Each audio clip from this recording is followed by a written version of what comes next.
لا إله إلا الله. بسم الله الرحمن الرحيم. لا حول ولا قوة إلا بالله العلي العظيم. الحمد لله رب العالمين، وصلى الله على سيدنا ونبينا أبي القاسم المصطفى محمد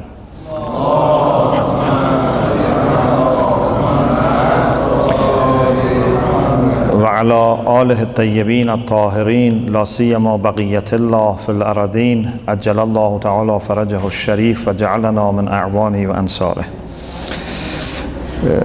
We've been discussing some hadith about the significance of knowledge and merits of the knowledgeable. And in the last session we talked about some hadith that not only recommend but also urge Muslims, believers, to inquire about religion. When you don't know something, you should ask. Now we are moving to the next chapter in Biharul Anwar, volume 1, pages 198 onwards, which is Babu Muzakarat al-Ilm wa Mujalasat al-Ulama wal Hudur fi Majalis al-Ilm وَذَمِّ مُخَالَطَةِ الْجُهَّالِ. The late Allama Majlisi, rahmatullah alayh, mentions tens of hadiths in this chapter about discussing knowledge, sitting with ulama, attending the sessions of learning and teaching, and also blaming the people who waste their time by sitting with the ignorant people. So there are tens of hadiths here. I mentioned some of them. The first hadith is what Allama Majlisi cites from Amali by Shaykh Saduq. And this hadith is narrated from Rasulullah sallallahu alaihi wasallam. Al-mu'minu. Please try to remember this beautiful hadith. I think everyone, after reflecting on this hadith, would be very much determined to learn and then write some useful papers or books. Al-mu'minu idha mata wa taraka waraqatan wahidatan alayha ilmun. If a believer dies while he leaves behind one page on which some knowledge is registered, is written, is recorded.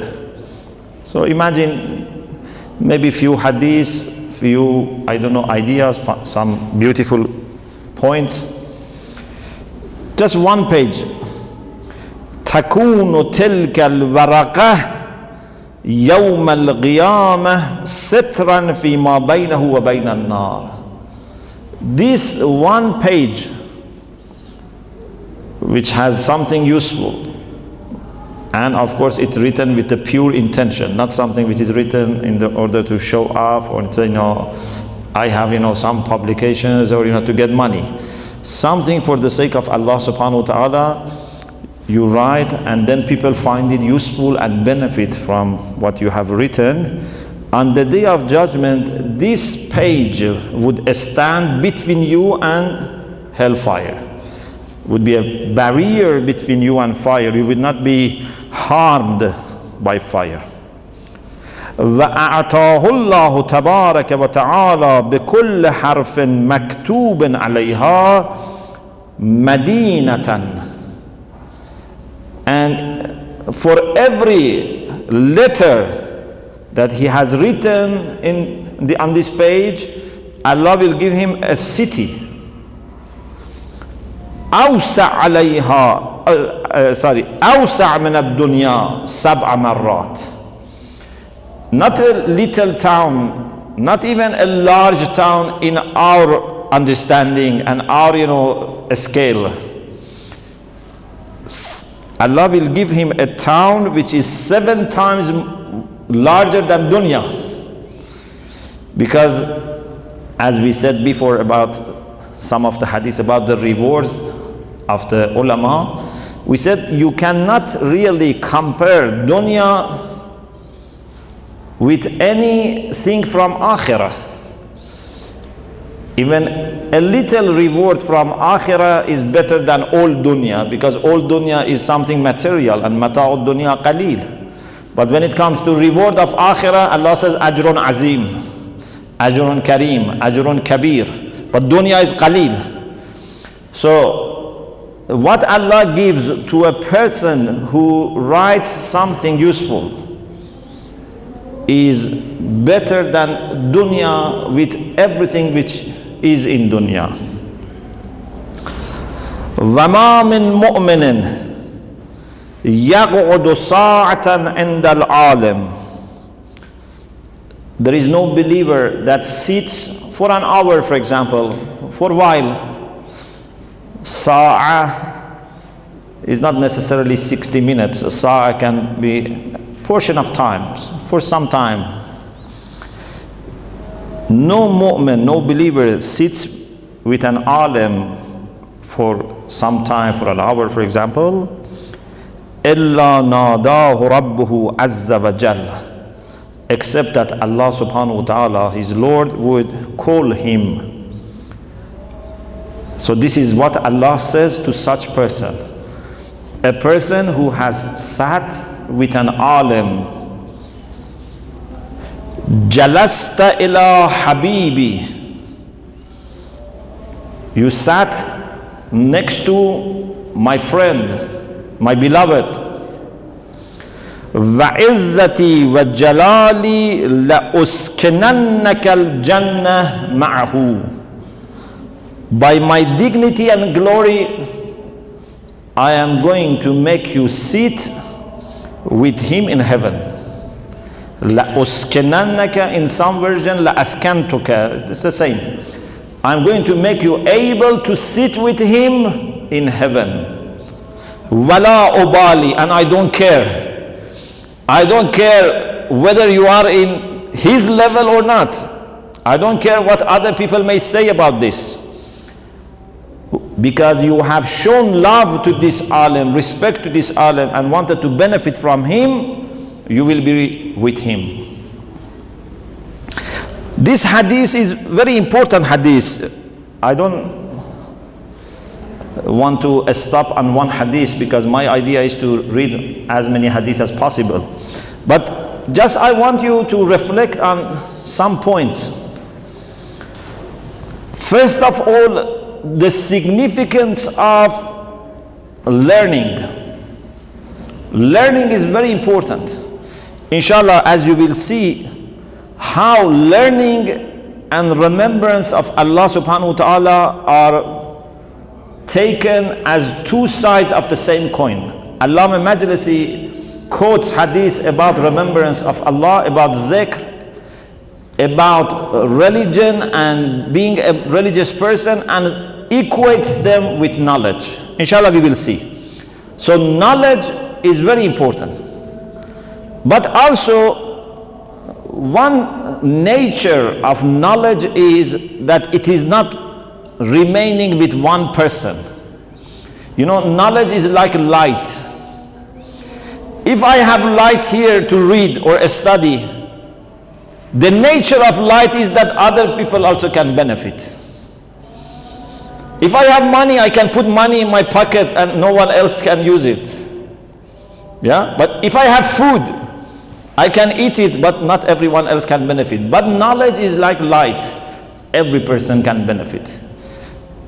Maybe sometimes other people benefit more than the person himself. So the nature of knowledge is that it's common and it's available to other people. And then by registering your knowledge, you make it available not to the people who are living with you and are around you, you make it available to the people in other parts of the world and in next generations. So you extend this light to other people. So this is why our ulama were very determined to write books, to write essays. Sometimes they didn't have any expectation of being able to publish. Sometimes ulama have written books that were never published. But even hoping that maybe someone is going to read these books was enough for them to write these books. Alhamdulillah, nowadays we have many opportunities for publishing. We can publish it as a book, as a paper, in journals. At least we can publish it on internet. So we must not lose any opportunity for learning and producing useful materials. Of course, I'm saying useful because sometimes it's not useful. And unfortunately, sometimes people write things that are not useful, even they can be harmful, or they are useless. But things that really people need and they can benefit from in their day-to-day life. We have to use every opportunity to write such things. The next point is that when Rasulullah says, one page that you write and leave behind and remains after you stands as a barrier between you and hellfire. I think this shows that the main source of fire is jahl, is ignorance. And knowledge and ignorance cannot be together. So if knowledge and fire are in conflict and knowledge extinguishes fire, it is because knowledge is more powerful than jahl. Those who go to hell, they are jahil. Either jahil in the sense that they don't know, or jahil in the sense that they don't act wisely. Because there are people who know but still they are jahil. Amir al-Mu'minin alayhi salam said, رُبَّ عَالِمٍ قَتَلَهُ جَحْلُهُ وَعِلْمُهُ مَعَهُ لَا يَنْفَعُهُ. There are many knowledgeable people that are destroyed by their ignorance. They have knowledge, but the knowledge cannot benefit them. Jahala in the Quran is not only not knowing. Jahala can be not acting wisely, not acting rationally, not acting according to the knowledge.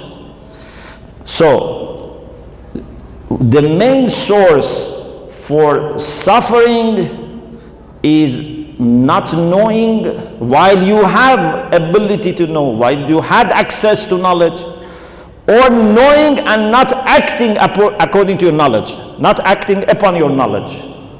Therefore, if you have knowledge first, and second, you spread your knowledge, so you would be protecting yourself and other people against fire, against suffering of the day of judgment. So these are few points that I wanted to mention about the first hadith. The next hadith is hadith number 3. So I mentioned hadith number 1, I mentioned number 3 because there are tens of hadiths in this chapter. I am just reading some of them. This hadith is from Imam Riza alayhi salam. Man jalasa majlisan yuhya fiha amruna. Whoever sits in a gathering in which our affair is revived, according to many hadiths, to revive the affairs of Ahlul Bayt alayhimus salam means to learn their knowledge, their teachings, and share with other people. You know the beautiful hadith that Imam Raza alayhi salam said, may Allah's mercy be upon the people who revive our affairs. Rahimallahu ra'an ahya amrana. Then the people ask, how your affair can be revived? Kayfa yuhya amrukum? Imam alayhi salam said, by teaching our sciences, our knowledge, our teachings, and by learning and then teaching other people. If you learn our hadith, our teachings, and share with other people, you have revived our affairs. And then Imam said, لو علم الناس محاسن كلامنا لاتبعونا. We had this hadith in some of our sessions last year. Here Imam Raza alayhi salam says, Man jalasa majlisan yuhya fiha amruna. Whoever sits in a gathering, I hope inshallah our gathering is also one of those gatherings in which we mention the hadith of Ahlul Bayt and we try to share this with other people. Lam yamut qalbuhu yawma tamutul qulub. His heart or her heart will not die on the day that the hearts die. On the day of judgment, because of pressure, because of fear, because of worries, many people would lose their life of the soul. They are not dead physically, but their soul is like that. But Imam Raza says such people would remain alive on the day of judgment. Another hadith is from Amirul Mu'mineen alayhi salam in Tafsir Ali ibn Ibrahim Qummi, and Allama Majlisi quotes from Tafsir Qummi. Amirul Mu'mineen alayhi salam said, Ayyuhan nas, tuba liman shagalahu aybuhu an uyuban nas. This is the hadith that we have from different members of Ahlul Bayt, the beginning of hadith. Unfortunately, as you know, sometimes we get busy with finding out faults and problems in people. As soon as we learn something, we want to find who is, suffering from this problem. If, for example, I know that to be jealous is bad, then I look around and find who is jealous. So I make myself busy with finding out faults of the people, which is not useful. What is more useful is to examine myself and to find out my own problems, my own faults, my own shortcomings, my own deficiencies. Amirul Mu'mineen said, Tuba liman shagalahu aybuhu an uyub an-nas. Well done to the one whose faults make him busy and preoccupied so that he doesn't have any time to investigate problems in other people. Sometimes in life this happens. When you go to Hajj, for example, and you are doing tawaf or rami, you see how much we are focused on ourselves.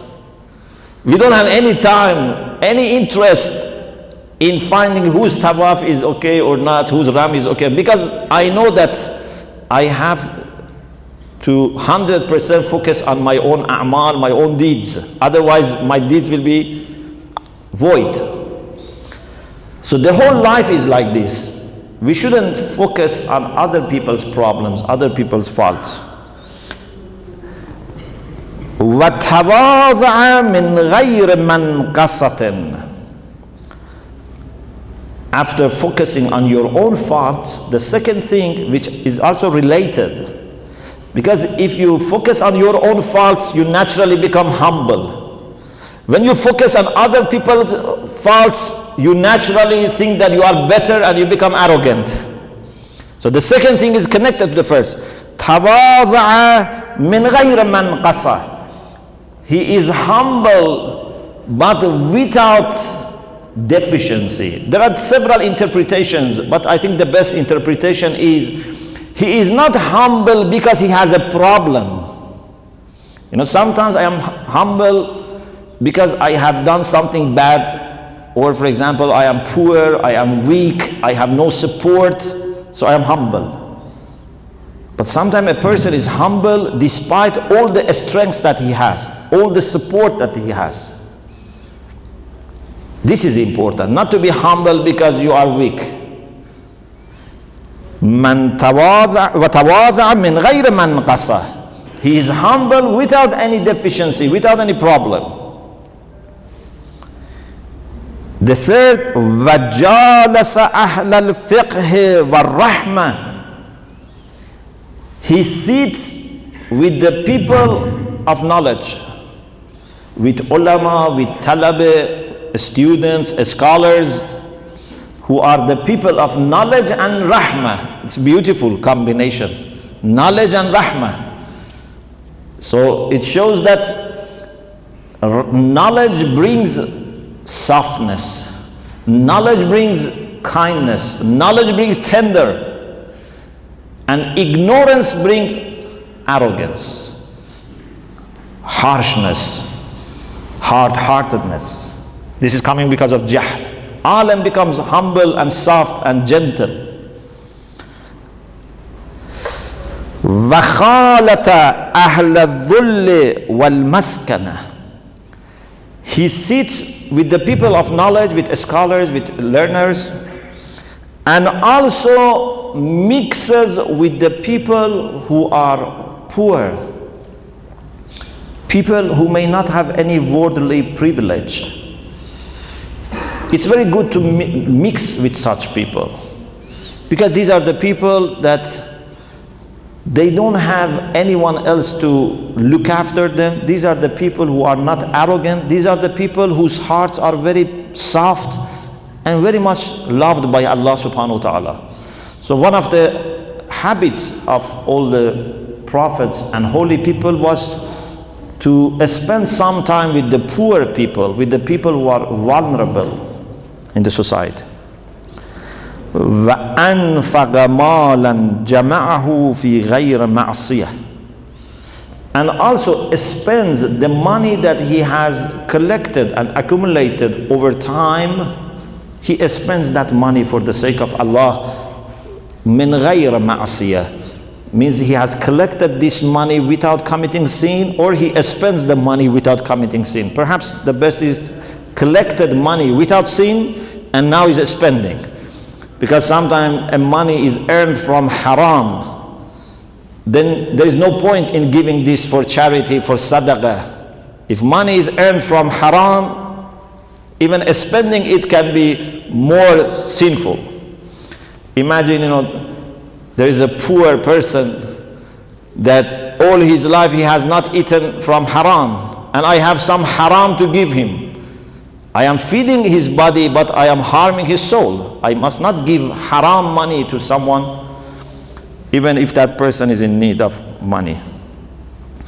So according to this hadith, Amir al-Mu'mineen mentions several characteristics. One is to be busy with your own faults. Second, to be humble. Third is to sit with the people of knowledge and mercy, Ahl al-Fiqh wa Rahmah. The fourth is to mix with the people who are weak, who are poor. And the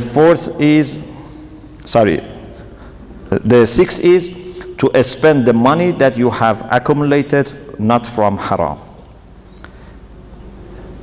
The next hadith is a beautiful advice Imam Ali gave to Muhammad ibn Hanafiyyah.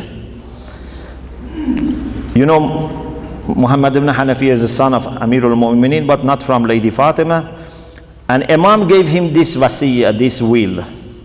قال أمير المؤمنين عليه السلام في وصيته لابنه محمد بن الحنفية. In this will, in this advice, Imam Ali mentions to him that a person, in order to be a good person, in order to be a person who observes all the etiquettes, has to observe certain things when he is traveling and certain things when he is in his own town. اعلم أن مروءة المرء المسلم مروءتان مروءة في حضر ومروءة في سفر. Muru'ah is what we say in Farsi, muruwat. For a man to be perfect, to be complete, to be a person that has led good life, two different things have to be observed. Certain things are for when you travel, certain things when you are in your own town. Amma muru'atul hadar, when you are in your own town, to be a good person, you have to do these things. First, فَقِرَاءَةُ الْقُرْآنِ. Recitation of the Quran is very important. Second, وَمُجَالَسَةُ الْعُلَمَاءِ. When you travel, maybe you don't have access to ulama. But when you are in your own town, you don't have any excuse. You cannot say, I don't know who is alim, I don't know where alim lives. You have to know ulama of your town, and you have to sit with them and learn from them. وَالنَّظَرُ فِي الْفِقْهِ. When you are in your own town, you have to have some time, some programs, some arrangements for learning fiqh. Fiqh, either in narrow sense or in general, in the sense of deep understanding of Islam. وَالْمُحَافَظَةُ عَلَى الصَّلَاةِ فِي الْجَمَاعَاتِ. You have to say your salat in congregation, salatul jama'ah. When you travel, sometimes there is no jama'ah or you don't have time, but when you are in your own town, you should attend salatul jama'ah. Amma muru'atus safar. But when you are traveling, a few people are traveling, they have come to come for ziyarah, like some of the brothers and sisters who have come here for ziyarah. Or for example, you go to other places for business, for ziyarah, for visiting friends, whatever. فَبَذْلُ الزَّادِ. One thing is to spend and share your provision with other people. When you are traveling, don't try to be too economical. Don't try, to keep your money and save all your money. When you are traveling, spend more money for your family and with your friends. Of course, not to the extent that then you would become bankrupt, but during the trip you should give more food, more drink, more entertainment and refreshments. Bazlul Zad. So it's very important. وَقِلَّةُ الْخِلَافِ عَلَى مَنْ صَحِبَكَ. Don't argue too much with your companions in your travel. For example, where to stop, where to stay, which hotel, what food to eat, what plan we should have. Try to be flexible. Let other people do what they want. Sacrifice your convenience for the sake of convenience of your friends. A mu'min should be very easy when it comes to these issues. With respect to your iman, you are strong, but with respect to these issues, you have to be very flexible, very easy. So don't argue too much with your companions. وَكَسْرَةُ ذِكْرِ اللَّهِ عَزَّ وَجَلَّ فِي كُلِّ مَسْعَدٍ وَمَحْبَةٍ وَنُزُولٍ وَقِيَامٍ وَقُعُودٍ. Try to remember Allah. So maybe you cannot do Salatul Jama'ah, no problem, but you can remember Allah all the time. Whenever you are climbing, a hill or mountain, or you are, coming down and stationing in one place, sitting, standing up, in all circumstances, try to remember Allah subhanahu wa ta'ala. And then two beautiful hadiths from Imam Sadiq alayhi salam. I will finish my talk today with these two beautiful hadiths about knowledge, but at the same time about the significance of mu'mineen visiting each other and spending some time together. So I move on to the hadith number 7. Imam Sadiq alayhi salam said, Ya Khaythama, Aqra mawalin as-salam. O Khaythama, say my salam to our followers, to our lovers, to our Shia.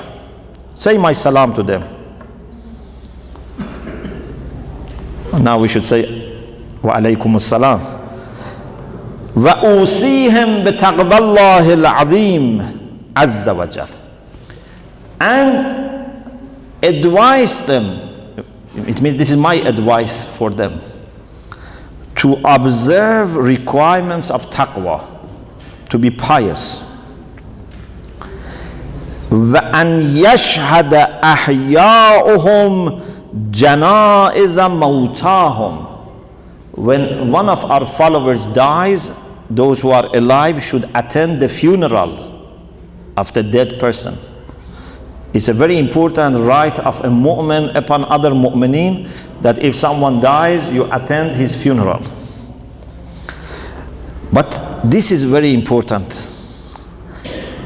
وَأَنْ يَتَلَاقَوْا فِي بُيُوتِهِمْ. They should visit each other in their houses, in their homes. A mu'min cannot see mu'mineen only in the mosque and Husayniyah. You are like family. Can you say to your father, I only see you in the mosque? No. You have to go to his house and visit him and have some private time with him. Mu'mineen are members of the same family. They have to visit each other in their houses.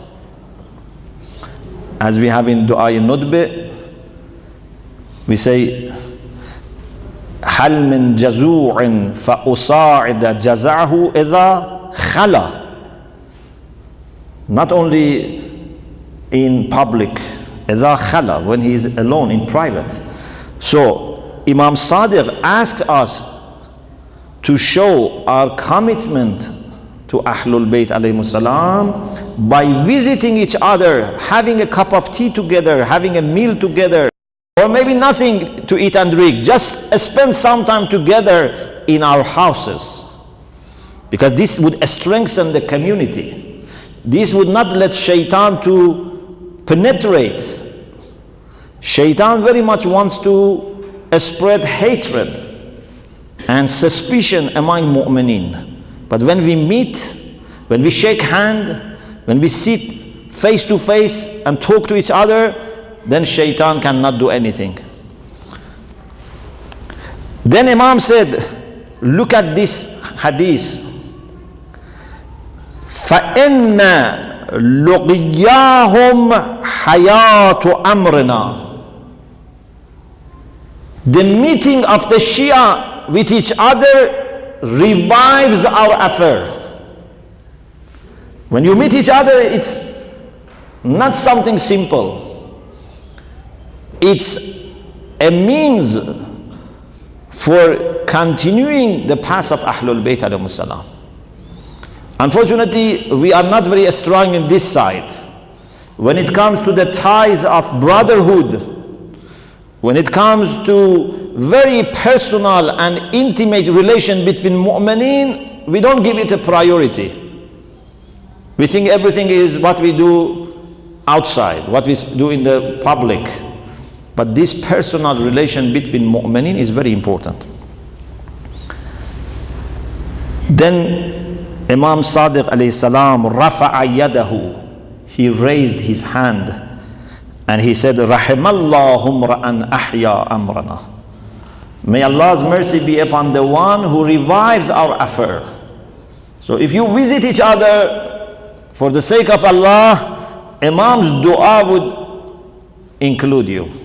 Because he said, if you visit each other, this is revival of our affairs. And then he said, Rahimallahu ra'an ahya amrana. The final hadith for today is the hadith again from Imam Sadiq alayhi salam, but this time Imam gave this message through Dawood ibn Sirhan. Ya Dawood, abligh mawaliya an salam. O Dawood, convey my salam to our followers. Wa anni aqul, and tell them that this is my message. Rahimallahu abdan ijtama'a ma akhar fatadhakara amrana. May Allah's mercy be upon the one who sits with another person. Maybe it's a meeting of two people, but still they sit with each other and tadhakara amrana, and they discuss our issues. They discuss our teaching, they discuss the challenges that the community is facing, they discuss anything which relates to us. فَإِنَّ ثَالِثَهُمَا مَلَكٌ يَسْتَغْفِرُ لَهُمَا. If two mu'mins sit with each other and discuss our issues and affairs, the third would be an angel who would ask forgiveness for them. So we shouldn't waste our time by doing things which are only personal. We should try to spend time together, learning, discussing, planning, deciding to do some projects for the community, inshallah. وَمَا اجْتَمَعَ إِثْنَانَ عَلَى ذِكْرِنَا إِلَّا بَاهَ اللَّهُ تَعَالَى بِهِمَا الْمَلَائِكَةِ. There is no two people, two persons who sit with each other, discuss with each other, they remember us in their meeting, except that Allah subhanahu wa ta'ala would be proud of them. And Allah would say to the angels, look at these two servants of mine. They have come together to remember Ahlul Bayt. فَإِذَا اجْتَمَعْتُمْ فَاشْتَغِلُوا بِالذِّكْرِ. Whenever you come together, try to remember Allah, try to remember your responsibilities towards Allah and the Ahlul Bayt alayhimus salam. فَإِنَّ فِي اجْتِمَاعِكُمْ وَمُذَاكَرَتِكُمْ إِحْيَاءً. Because in your meetings, in you coming together and discussing, our affairs would be revived. وَخَيْرُ النَّاسِ مِنْ بَعْدِنَا. The best of people after us, مَنْ ذَاكَرَ بِأَمْرِنَا وَدَعَى إِلَى ذِكْرِنَا. The best people after us are those who discuss about our affairs and our issues and invite other people to the same thing. So this is the merit of a person who is concerned about the community of Ahlul Bayt, uses his time, his energy, meets people to discuss how the affairs of Ahlul Bayt can be advanced, can be promoted, how problems can be overcome. And for sure such community would not leave any room and space for shaitan to spread hatred, mistrust, misunderstanding, conflict, disagreement. This has to be thousands of miles away from the community of Ahlul Bayt. Community of Ahlul Bayt is united and is full of love and support for each other. May Allah subhanahu wa ta'ala enable us to spend our life in learning, teaching and sharing the beautiful teachings of Ahlul Bayt alayhimus salam with everyone who is interested in the world. May Allah subhanahu wa ta'ala hasten the reappearance of Imam Zaman Ajjalallahu ta'ala farajahu sharif and make it as soon as possible and as easy as possible. May Allah keep us and our children on the right path. May Allah safeguard our community from anything which is bad and disliked. May Allah give His healing and immediate shafa to all the brothers and sisters who are ill. May Allah send His rahmah to people who have passed away, especially those who have rights upon us, our parents and foreparents and our teachers and ulama and maraja and the late Imam Khomeini. May Allah make the last moment of our life the best moment of our life. Wa akhiru da'wana and alhamdulillah rabbil alamin.